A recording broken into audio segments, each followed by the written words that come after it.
Hello mga kapistolero. Napanood nyo ba yung vlog ni Gans Pinoy tungkol sa mga senador na pro-gun o yung mga senador na gun owner? Well, na-inspire naman ako sa content niya. So, gumawa naman ako ng sarili kong version. Ang version ko naman ay mga Filipino celebrities na kilalang gun owners.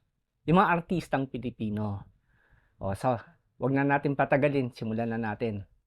Siyempre, unang-una si Senator Robin Hood Padilla. Kilala naman talagang gun owner yun, di ba? At pinapakita naman talaga niya na marami siyang mga collection. Ito nga, meron siyang Bad Boy Bolt, di ba? At kilala talaga siya bilang isang gun advocate. Pangalawa sa listahan natin ay ang actor na si Sid Lucero.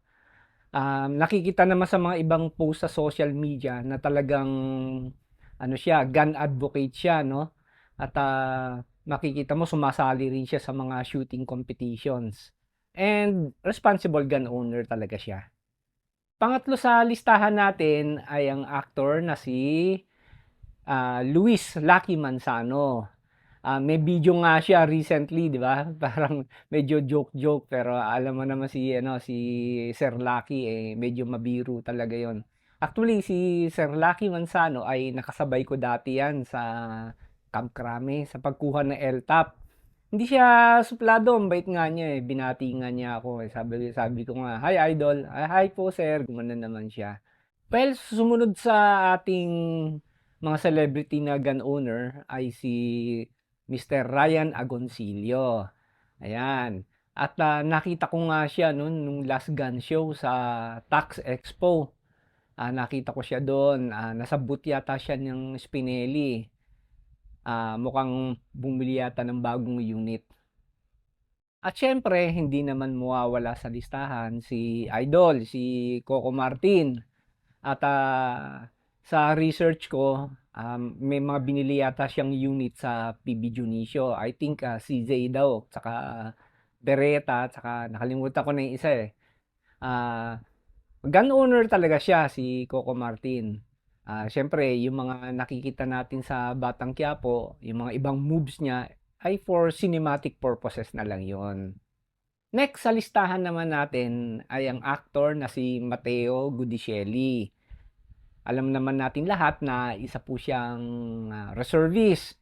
Pero isa rin siyang gun advocate. Makikita mo naman sa mga pictures niya, sa mga videos niya, at talagang marunong siyang humawak ng baril. Siyempre, pag-usapang baril, hindi mo mawawala si former Senator Bong Revilla.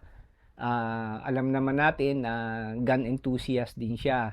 At dito nga sa picture na to, kasama rin niya yung kanyang family. Video to pero ginrab ko na lang, ni-screenshot ko na lang siya. And special mention sa dalawang idol ko. Una, ang ating yumaong si Mr. Eddie Garcia. Nakita ko siya dati sa Arms Corps, nagsushoot siya, no? Hindi siya suplado, pag binati mo siya, kakamayan ka pa nga niya eh. And talagang ano siya, gun advocate. Sumasali nga siya sa mga shooting competition eh. Ang category nga niya nasa super senior na nun eh. Pero makikita mo, active pa rin siya. At may galaw talaga. Last but not the least, syempre, ang ating idol. Ang ating yumaong si Fernando Poe Jr., better known as FPJ. Alam mo malaking impluwensya sa akin si FPJ eh. Kaya ako napahilig sa baril eh kasi na-amaze talaga ako sa mga ano niya, yung mga galaw niya nung araw.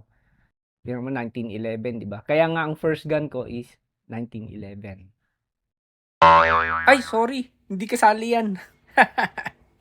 At ayan mga idol, kung meron pa kayong idadagdag, dagdagan niyo sa comment section kasi sa research ko ito lang ang medyo alam kong mga artista na gun enthusiast eh. Yung iba nagpupunta ng gun show pero hindi ko sure kung meron talaga silang mga unit or gun owners talaga sila.